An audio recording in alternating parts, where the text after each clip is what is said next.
Oi gente, eu sou a Lígia e o vídeo de hoje é sobre o livro Ovelha Cinza, escrito pelo Roger Berardo.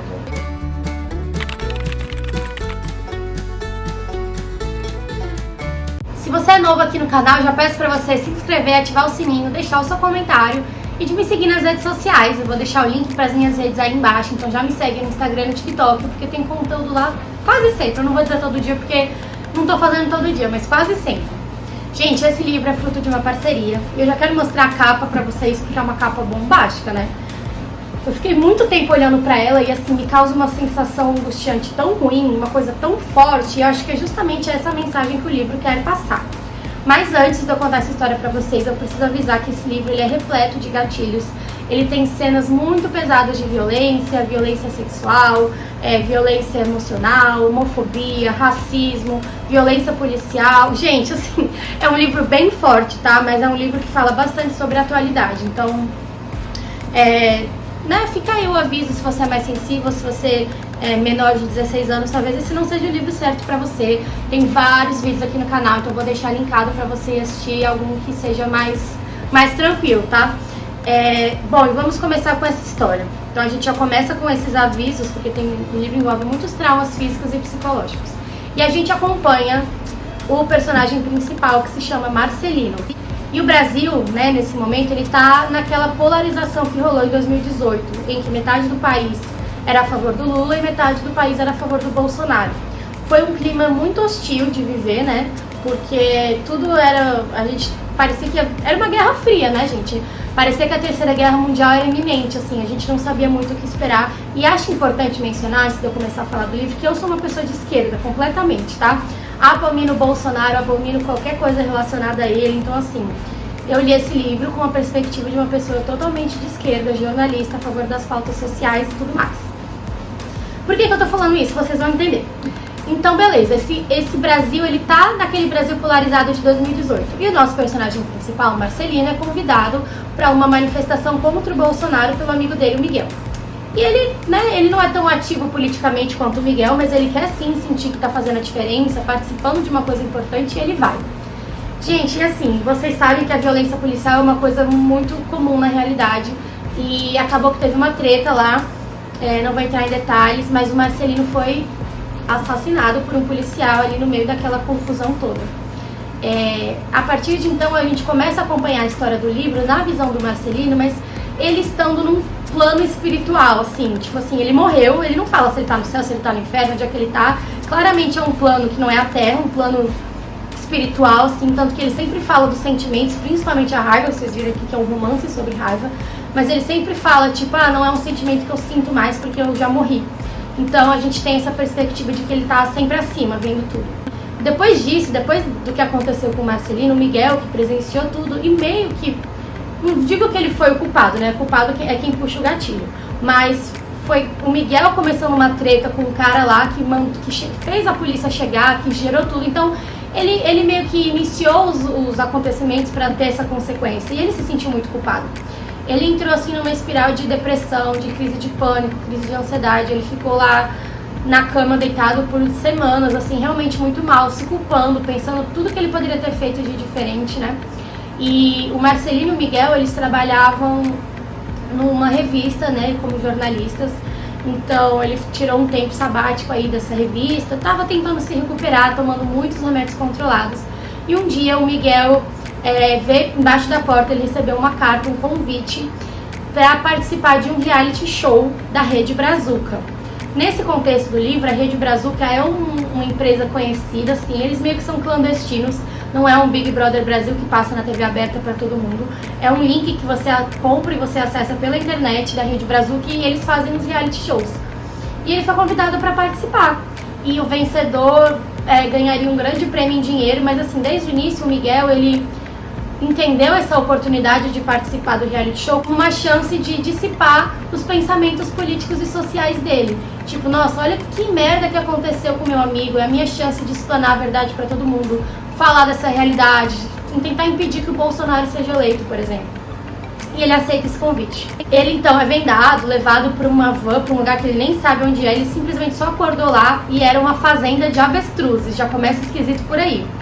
E aí ele tá lá na casa e ele vai vendo que as pessoas estão chegando. Gente, só que as pessoas chegando não eram pessoas desconhecidas. Todos os convidados para participar desse reality show eram de alguma forma relacionados ou conhecidos do Marcelino, o cara que morreu. Então tem o Igor, que é o filho dele, ele deve ter o quê? 20 e poucos anos. O Igor é gay, tá lidando um pouco com a sexualidade dele, como contar e lidar com a família em relação a isso. Temos o Dr. Coppola, que era o pai do Marcelino, avô do Igor, que é um velho, assim, totalmente de direita, antiquado, aquele pior tipo de pessoa, assim, que não aceita as coisas novas que o mundo apresenta e é totalmente preso dentro da realidade dele de 1960. Temos a auxiliadora, que é a ex-mulher do Marcelino, ou seja, mãe do Igor e ex-nora do Dr. Coppola, estão entendendo? E ela também é uma mulher, assim, muito difícil de lidar. Ela também é de direita, ela é super extremista, mas ela é aquela moça que é dondoca, então ela quer ter a bolsa de marca, o salto de marca, a maquiagem, tudo dela ela tá certa, ela tá com razão, ela quer falar. É terrível lidar com ela, é uma pessoa muito difícil. Além disso, temos a Karen e a Cher, são duas meninas super jovens, elas eram modelo, né? E como elas conheceram o Marcelino? Elas tinham um perfil tipo um Tinder da vida, um perfil de casal, assim. E aí o Marcelino traía a esposa dele com elas eram as amantes do Marcelino. Duas, né? São amigas, elas eram duas. E as amantes estavam lá também, junto com a ex-mulher, então vocês imaginam a treta que foi. Além disso, o Miguel, que vocês já conhecem, que é o amigo que estava lá durante o protesto do Bolsonaro, que presenciou a morte do amigo. E um grande amigo do Miguel e do Marcelino, que trabalhava junto com eles ali na redação, o Tomás. O Tomás, ele é tipo good vibes, ele é, como descreve o livro, um maconheiro de esquerda, que assim, tudo pra ele é de boa, é relax, ele é uma pessoa preta, é importante falar, a única pessoa preta do reality. E ele assim, é muito tranquilo, ele tem uma vibe muito legal, ele é super alto astral. E gente, vocês não acreditam quem mais estava?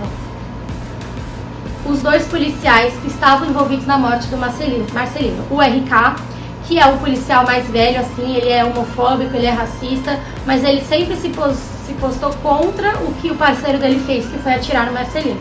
E o Júnior, né, esse policial que realmente atirou no Marcelino e matou ele, que é super esquentado, também super, assim, ignorante em algumas pautas e são pessoas difíceis de lidar. Além disso, temos o Arturo, que era o advogado do Marcelino, ele que cuidou ali da herança, dos bens e tudo mais, ele foi convidado. E a personagem mais icônica, na minha opinião, a Pernambuca Pernambucana, que só por esse nome já é engraçado, toda vez que eu li eu ria, que é uma artista musical que era a artista preferida do Marcelino. E tudo que ela fala em rimas, gente, é muito legal. Acho que o Roger deve ter ficado um tempão pensando nas rimas, são muito bem pensadas, assim, é muito divertido. E esse grupo mais improvável possível, porque a Pernambuca Pernambucana também é super de esquerda, fala mal do Bolsonaro o tempo todo. O Dr. Coppola de direita, os policiais de direita. E, pra piorar tudo, o Arthur, o advogado, ele é o isentão da parada. A gente sabe que todo lugar tem um isentão. Então, até o fim, a gente não conseguiu entender qual era a vertente dele, pra onde que ele apontava, sabe? Apesar de que, pra mim, quem é isento, a gente já sabe pra quem aponta, né? Mas esse é o grupo improvável que está nesse reality. A rotina começa nesse reality, né? E obviamente os ânimos estão exaltados. Não tem celular, não tem televisão, não tem nada. São pessoas assim totalmente diferentes. Eu mesma, quando a gente estava nesse período de 2018, eu não conseguia me relacionar com ninguém que era a favor do Bolsonaro, assim. Eu realmente sofri muito lidando com familiares, lidando com conhecidos, porque não é uma coisa fácil de aceitar pra mim conviver com uma pessoa que é contra a existência de pessoas gays, pessoas LGBT, seja qual forem, pessoas pretas, pessoas diferentes. Eu não consigo aceitar que essas pessoas acreditam nisso. Então eu sempre evitava, claro, tive milhões de brigas, milhões de conflitos. Foi um período muito difícil. Então nesse momento eu consigo entender o lado dos participantes que eram contra o Bolsonaro, de se sentirem um pouco ameaçados naquele clima hostil, sabe? Só que o Miguel, que é pra onde a nossa história mais aponta, apesar de ser toda narrada na visão do Marcelino, o Miguel é meio que o nosso personagem principal, a partir de que começa esse reality. Gente, e ele simplesmente começa a enlouquecer. Ele tem na cabeça que ele precisa apresentar os ideais, as ideias dele pro público que tá assistindo o reality. Só que, junto com o isolamento e toda essa situação estressante, mas o trauma que ele passou vendo a morte do Marcelino, ele se tornou muito extremo. Então assim, ele tomava muitos remédios, ele começou a enlouquecer e ele, na cabeça dele, acreditava que que ele tinha que eliminar as ameaças que iam contra o que ele defendia. No caso, a maioria dos participantes que era a favor do Bolsonaro, de direita, ou enfim, começou assim, mas chegou num ponto que qualquer pessoa que falasse qualquer coisa que ia contra algo que ele acreditava, ele já enxergava como um inimigo. Então logo algumas mortes começaram a acontecer. Ele simplesmente matou afogada na aquária auxiliadora, a ex-mulher do Marcelino. E ele era muito amigo do Igor, né? Afinal, o Igor era filho do amigo dele, eles se conheciam. O Igor ficou incrédulo, tipo, você matou minha mãe. O Dr. Coppola, o pai do Marcelino, vendo toda essa repercussão, infartou de nervoso. Gente, mortes começaram a acontecer. Só que assim, eu tô sendo muito sutil, porque foram cenas de extrema violência, tortura. E o mais assustador não era encarar essas violências físicas que são descritas no livro, mas a psique do Miguel de justificar por que ele chegou nesse ponto. Tipo, realmente ele enlouqueceu e ele tava certo. Acontecem muitas coisas no livro, o clima vai esquentando cada vez mais, as pessoas vão morrendo porque o Miguel simplesmente começa a enlouquecer, e aí cria meio que dois grupos, uma panelinha tentando impedir o Miguel, só que assim, ele tá descontrolado, ele é um homem agressivo, ninguém sabe o que esperar dele, e enfim, o livro ele é bem legal, ele tem muito suspense, porque a gente descobre no final que na verdade esse reality show não foi aleatório, essas pessoas convidadas não foram aleatórias, tinha uma mente por trás, né, dessas ideias, que era um dos integrantes do reality. Eu não vou dizer quem é, obviamente você precisa ler pra descobrir, mas eu confesso que eu mesma tô meio em dúvida, ficou um pouco ambíguo pra mim, não ficou muito claro. Acho que também essa é a ideia do livro, de não ficar 100% claro, de você tentar entender e imaginar da sua perspectiva. Eu achei o texto muito bem escrito. É um tema pesado, mas você lê muito rápido o livro porque a obra foi escrita de uma maneira muito fluida. Tem muitas referências legais a coisas brasileiras que a gente não encontra em livros estrangeiros. Eu gostei muito dos detalhes. Tem referência a meme, tem referência a música. Eu gostei muito. Vale lembrar, gente, que ninguém aqui é vilão ou herói, sabe? Eu sou de esquerda, então eu estou vilanizando a direita política e endeusando a esquerda. Isso não existe, porque existem extremos dos dois lados, existem coisas erradas dos dois lados, existem pessoas que não são boas dos dois lados, né? Uma coisa que eu também questionei muito era, o Miguel já era assim antes de presenciar o assassinato do melhor amigo? Ou ele era um pouco, e é claro, toda essa situação fez ele enlouquecer, intensificar, ou não, isso tudo surgiu porque ele viu uma violência policial e a partir daquele momento ele achava que todo policial era assassino. Não sei, ficou um questionamento pra mim, sabe? No fim, eu acho que o Miguel se perdoa na narrativa dele e uma mensagem principal do livro é que não importa se é direita ou se é esquerda, quando você é extremo, as consequências sempre vão ser ruins. O livro também faz muita reflexão sobre a raiva. O Miguel, ele sempre descreveu que ele sentia muita raiva.